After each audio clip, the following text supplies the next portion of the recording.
had increasingly a problem with his legs. He also suffered from constipation. He developed a lot of ulcers. Henry could have been a carrier of the infection, passed it on to his wives.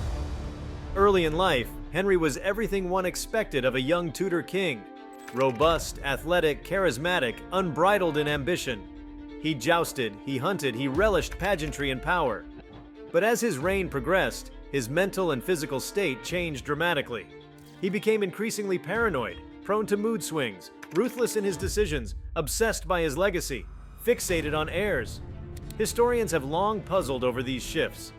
Were they the product of injuries, syphilis, thyroid disease, perhaps the weight of power itself? Now imagine adding to that a breakthrough, the successful sequencing of his genome and its sudden immersion of those theories into a radically new terrain. Before we start, smash the like and subscribe buttons for more updates. The event of the sequencing itself was a triumph of modern genomics meeting royal archaeology. Long-buried remains believed to belong to Henry's lineage underwent careful extraction of ancient DNA, a process fraught with degradation, contamination risk, and the struggle to ensure authenticity. Using next-generation sequencing technologies, tiny fragments of genetic material were read, aligned, and reconstructed. Bioinformatic tools teased out markers of disease, predisposition, ancestry, even traits impossible in his day to review by other means.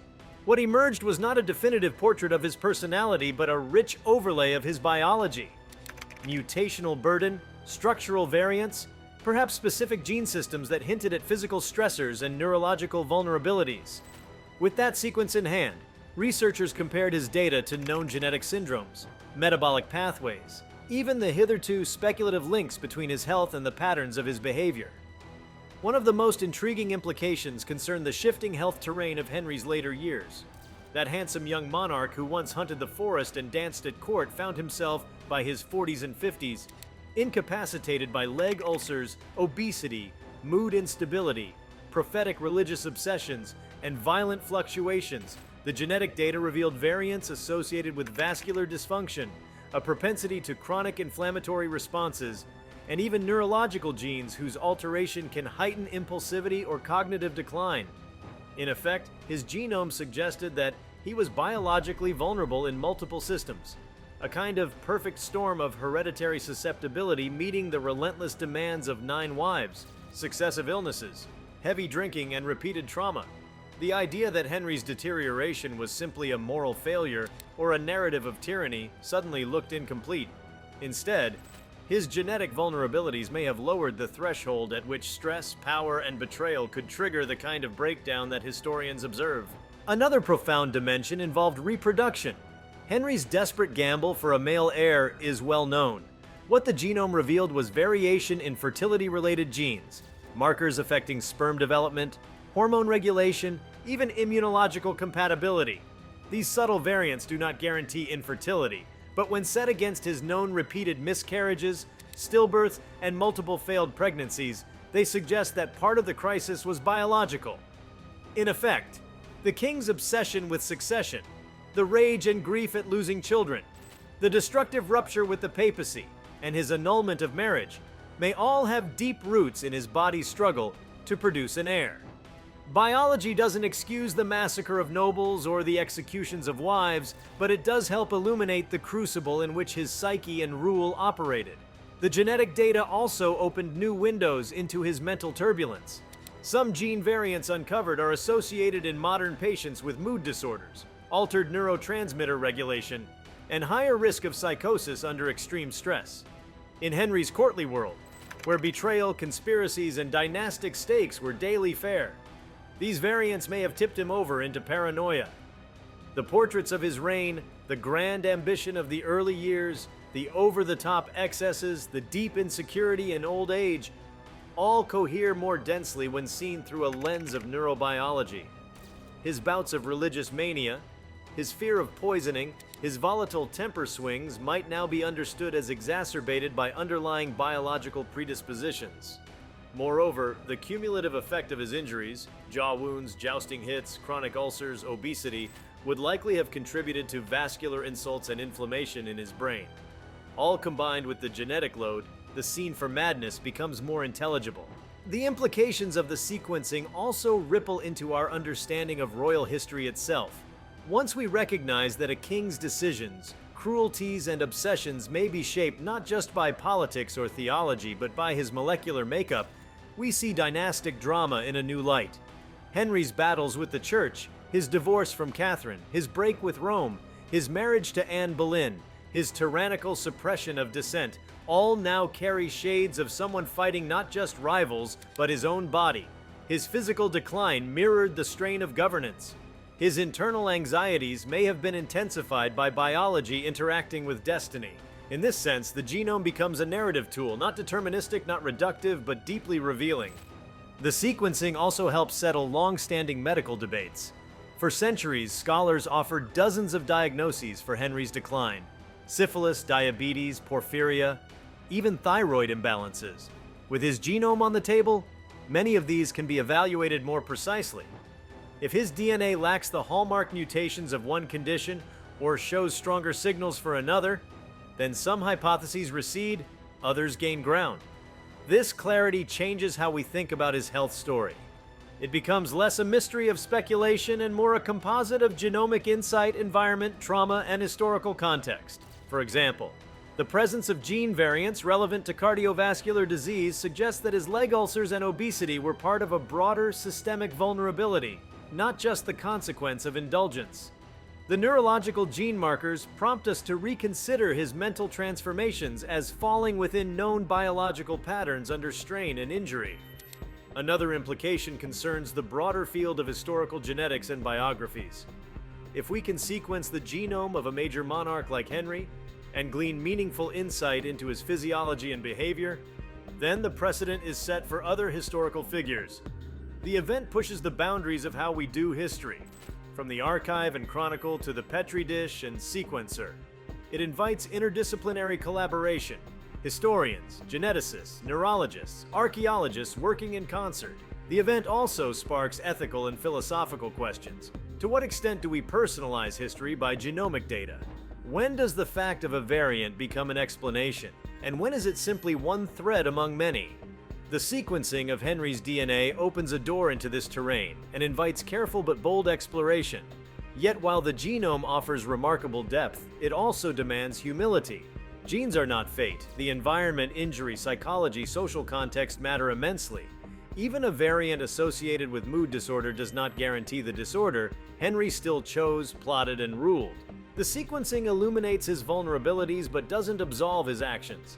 It invites empathy and nuance rather than simple absolution. It reminds us that a king is both a product of his time and, unexpectedly, of his DNA. His genome did not write his history by itself, but it shaped the canvas upon which history was painted. The event of sequencing also reconfigures how we see royal vulnerability. Monarchs are often portrayed as towering and mythic, but the genetic data recasts Henry as mortal, flawed, susceptible. His physical injuries, his failed marriages, his desperate heirs, his paranoid wrath, all become more human when related to a body under genetic strain. The narrative shifts, not simply from tyranny to biography, but from biography to biology. His reign becomes a case study in how power operates over a body that is both commanding and crumbling, and this humanizing effect changes how we relate to him. Less mythic tyrant, more tragic figure fighting internal battles. In one sense, the sequencing draws a line from corpus to character, from bone fragments to personality. Imagine the DNA laboratory discovering a variant tied to immune dysfunction. Now envision Henry's repeated infections, his leg ulcer worsening, his poor recovery from injuries. That line is tangible. Imagine discovering a marker for heightened stress response. Now think of the siege mentality he developed, the court he built around fear, the terror he wielded against even allies. That line, too, becomes plausible. This narrative transformation does not erase the human responsibility of his reign, but it contextualizes it in ways richer than blanket condemnation or adulation. The implications also touch on how we think about trait inheritance and dynastic health. Henry's children, the Tudor line, the multiple marriages, all now take on additional significance when we consider what genetic load he may have passed on. The event of sequencing his DNA thus indirectly influences the way we think about succession, the health of heirs, the vulnerabilities of aristocratic bloodlines in a time of limited medical knowledge. It invites a reconsideration of whether some of the dynastic tragedies, childhood deaths, miscarriages, illnesses, had roots not simply in political misfortune, but in hereditary factors. That realization adds a new layer to our understanding of monarchy, power, legacy. Perhaps one of the most compelling implications lies in how we interpret his madness, his gradual unraveling. The sequencing does not declare that Henry was mad in the medical sense, but it suggests that his brain and body were under relentless assault. Genetic predispositions gave him less margin for error. Injuries reduced his resilience. Expectations of kingship amplified his vulnerabilities. So when he turned brutal, when he executed wives and courtiers, when his obsession with succession became paranoia, the story becomes not only about the crown but about the vessel bearing the crown. It invites a reading of his later years as crisis of body meeting trauma meeting unrelenting power. The genome thus becomes a subtle but potent turning point in the interpretation of his behavioral arc. Importantly, the event of sequencing reignites discussion about how we integrate science into history. The project required painstaking authentication. Is the DNA truly his? How much contamination? What sample integrity? How to interpret variants whose effect sizes may be small? The scientific team had to navigate genetic noise, historical context, missing records. Their conclusions needed to be cautious but provocative. In doing so, they helped build a bridge between genomics and narrative. And this bridge invites future investigations of other historical figures, not to reduce them to their genes, but to enrich our understanding of how genes, environment, and history interact. One dimension concerns heredity and long-standing hypotheses about his familial and dynastic vulnerabilities. The sequencing allowed for the examination of not just single gene variants, but of the pattern of mutational load. How many potentially deleterious alleles he carried, how effectively his systems could respond to stress, how likely he was to accumulate damage over time. In effect, the genome provided a map of resilience, or the lack thereof. Within this map, one may detect that the king was neither invincible nor immune to what lesser men suffered. Rather, he carried a burden that only high status amplified. Gene sets associated with inflammation regulation, wound healing, immune response, and vascular integrity showed up with higher than expected variant frequencies relative to contemporaneous averages. While not proof positive of imminent catastrophe, these signals suggest that when his body was assaulted by jousting wounds, ulcers, infections, heavy feasting, and heavy drinking, his recovery margin was slimmer than the myth of his early power might allow. Linked to this is the way environmental insults and lifestyle factors intersected with genetic vulnerability. The king's early years are marked by physical prowess, hunting, tournaments, swordplay, and sustained rigorous activity.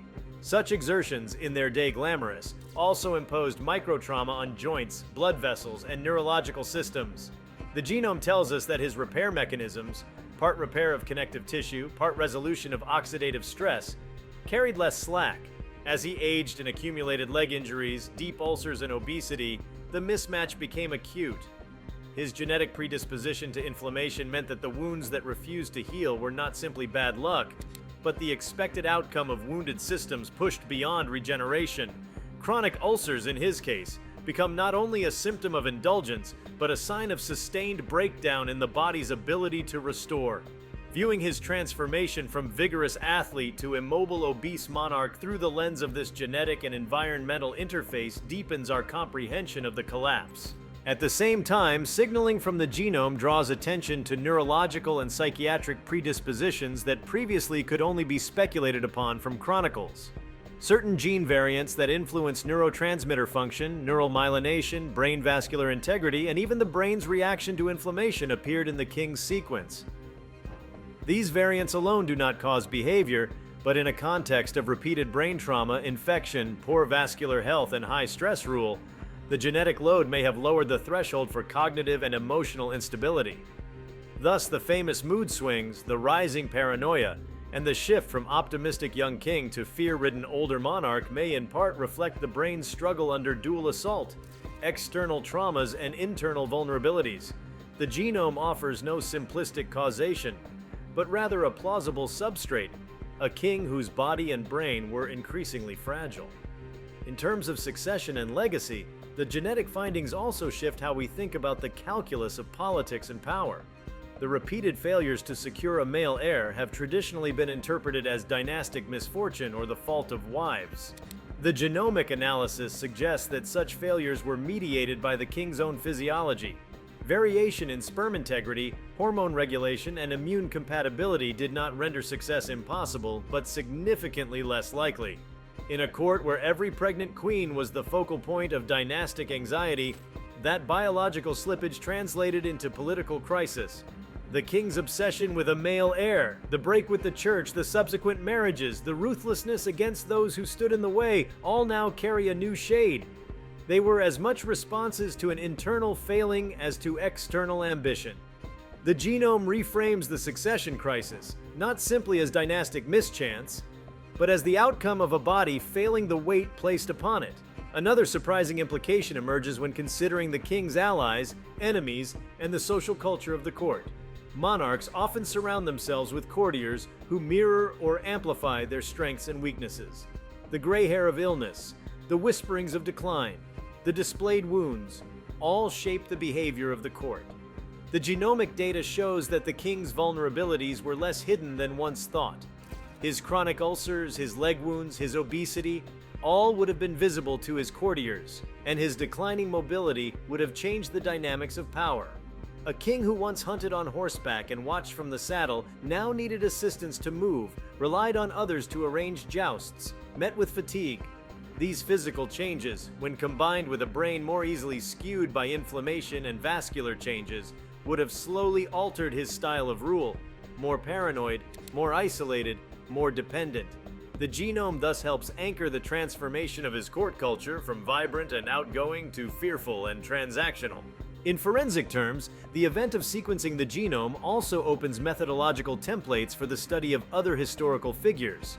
The process required careful authentication of remains, ruling out contamination, distinguishing archaic DNA damage from true variants, and placing the individual within a wider population genomic framework. The success of this sequencing illuminates how ancient DNA can move from mere mitochondrial or Y chromosome fragments to a full genomic architecture, even in a royal whose remains had been moved, reburied, and subject to decay. The realization that a king's genome can be read centuries later expands our historical toolkit, not just skeletons and chronicles, but genomes.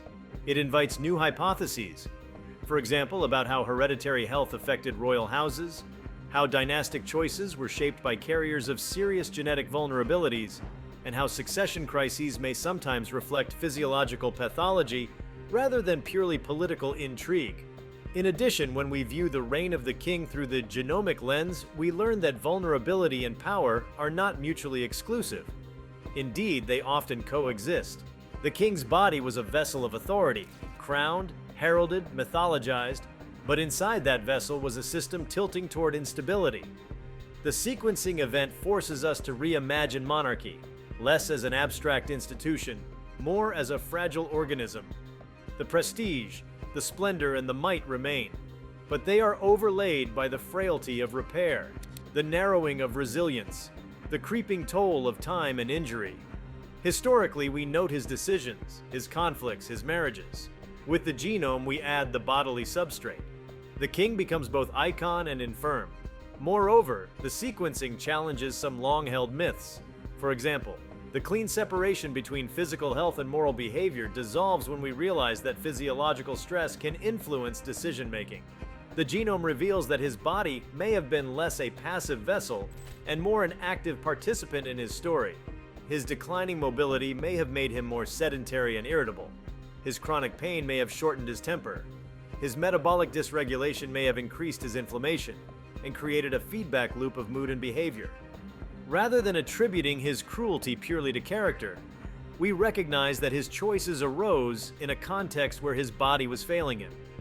This doesn't excuse his decisions, but situates them within a more textured understanding of human capacity.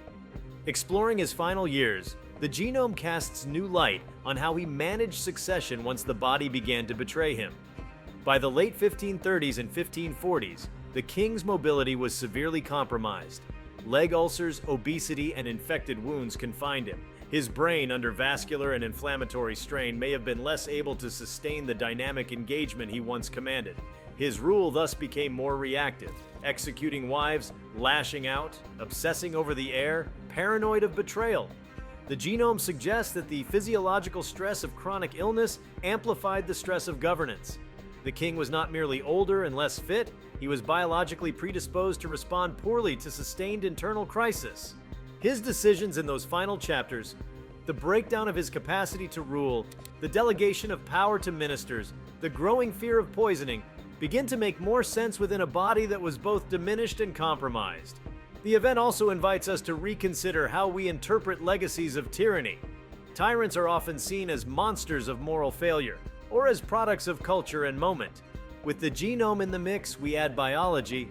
It does not absolve, but it complicates. The king's cruelty no longer begins solely in the court chamber. It begins in the bloodstream, the ulcerated leg, the damaged brain, the restless sleep. The sequencing thus pushes the historical narrative to the intersection of power, physiology, and pathology. We start to understand that his tyranny had internal vectors as well as external ones. The royal genome also beckons questions of identity and image. The king presented himself as hyper-masculine, athletic, vigorous.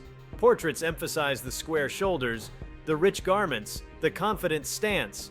Yet the genome hints at a mismatch between image and biology. The physical decline, the reproductive failure, the brain vulnerabilities, they contradict the carefully curated image. That mismatch itself may have exacerbated his insecurity. If the king knows his body is failing while his image demands strength, the psychological consequence may be deeper than simple vanity. The body becomes the silent adversary of the throne. When we reflect on the sequencing event in relation to broader Tudor Britain, another layer emerges: the interplay between elite genomics and the population context. The king's genetics may have been unusual in their combination, but the pressures he faced, injury, infection, obesity, stress, dynastic expectations, were not unique to him. What the event highlights is how aristocratic life, tournament warfare, heavy feasting, repeated childbearing, lack of modern medical care interacted with genetic susceptibility to accelerate decline. The sequencing thus reframes the king's reign not just as exceptional in narrative, but as emblematic of what could happen when power and physiology converge. The king becomes a case study in how even the highest echelons of society are vulnerable to the biological mathematics of repair and damage. There is also an insight into how historical narratives may change. When we think of the king's marriages, 6 wives, continuous succession drama, we often focus on politics and charm. The sequencing reveals that his marital life was also under material strain from his biology. Each marriage was a gamble, not just of alliance, but of the king's capacity to deliver what was demanded.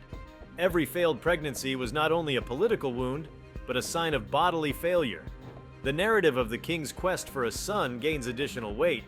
It becomes a fight against his own genome, not simply against external obstacles. The genome thus reframes his matrimonial campaign as both personal and biological. The sequencing event similarly invites us to look at how disease, pain, and mobility affect leadership. We often imagine great rulers as capable of disregarding the body while exercising will.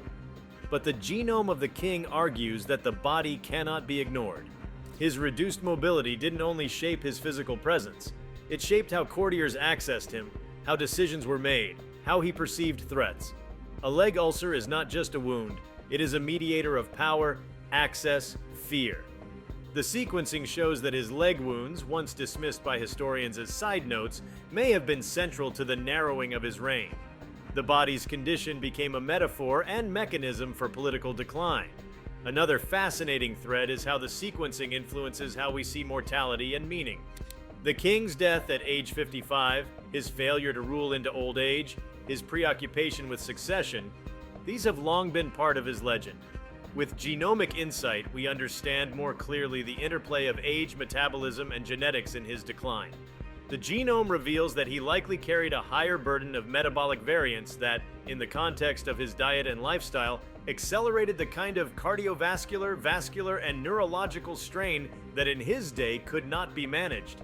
The sequencing thus reframes his death, not just as the passing of a great king, but as the culmination of a body under prolonged assault, constrained by time, predisposition, and medicine that could not keep pace. True, the sequencing does not tell us everything. It does not perfectly map his psychological state nor slice away the free will he exercised, but it offers a new axis along which to interpret the reign. It prompts us to ask, to what extent did his physical and genomic vulnerabilities shape major historical outcomes? Did the genome of the king influence decisions about war, religion, marriage, succession? The event challenges us to integrate biology into history rather than treat it as separate. It suggests that when power is concentrated in one person, the biological becomes political. The legacy of the sequencing event extends beyond the king to our broader understanding of how we study the past. By decoding his genome, scientists have advanced a methodology, ancient DNA, as an input to historical interpretation. Future historians might ask not only, what did the king decide, but what did the king carry in his genome? The sequencing event invites a future in which historical figures are understood as biologies as much as personas. It suggests that perhaps every major life is a complex dialogue among body, mind, and environment, and that sometimes the body has more say in the outcome than we assumed. In sum, the sequencing of the king's genome influences how we view his body, his reign, and his legacy in profound ways. It enriches the story of power with the story of repair, of vulnerability, of internal struggle. It reframes the narrative of might by adding the narrative of fragility, and it opens new paths of inquiry into royalty, history, genetics, and the interplay of biology and destiny. The sequencing of the monarch's genome also illuminated how deeply biology intertwines with culture, offering insight not only into his personal condition, but into how societies construct and respond to power. When scientists examined the sequence, they discovered subtle variations that shaped his appearance and physical presence, genes influencing skin tone, hair loss, and metabolic rate. These details, while seemingly cosmetic, carried immense political weight in a court where the king's image functioned as propaganda. The robust figure painted by Holbein was meant to project virility and divine favor, yet the genome suggests that beneath that image was a man genetically predisposed to weight gain and metabolic inefficiency. The effort to sustain that image through sumptuous diets, lavish clothing, rigid ceremony may itself have accelerated the very conditions that destroyed him. In this sense, the genome becomes a silent witness to the tension between body and icon, between the genetic truth of the man and the myth demanded by monarchy. The discovery also sharpened understanding of how his health may have influenced his religious transformation. The king's split from Rome, his declaration of supremacy, and the resulting Reformation were not just political convulsions. They also carried the psychic imprint of a man wrestling with chronic pain, anxiety, and a body that defied his control. Pain alters cognition and moral judgment. It narrows patience, distorts perception, and breeds fatalism. The genome's hints of inflammatory and neurological vulnerability give credence to the idea that his religious fury, the conviction that God had cursed him with failed heirs, that divine will demanded new covenants, was intensified by constant physical torment. In a monarch whose sense of divine destiny underpinned his identity, this biological betrayal could easily become spiritual crisis. Thus, genetic fragility may have helped reshape an empire's faith. Furthermore, the successful sequencing reshaped modern views on ancient preservation and forensic precision. Extracting DNA from centuries-old royal remains required state-of-the-art decontamination and sequencing protocols, revealing how molecular science has evolved to recover identity from dust. Researchers reconstructed not only autosomal DNA, but also mitochondrial and Y chromosomal lineages, confirming ancestry and cross-verifying historical records. For historians, this technical triumph reaffirms the possibility that archival gaps can now be filled not by parchment, but by molecules. Each nucleotide becomes an archival entry, each gene a marginal note written by time itself.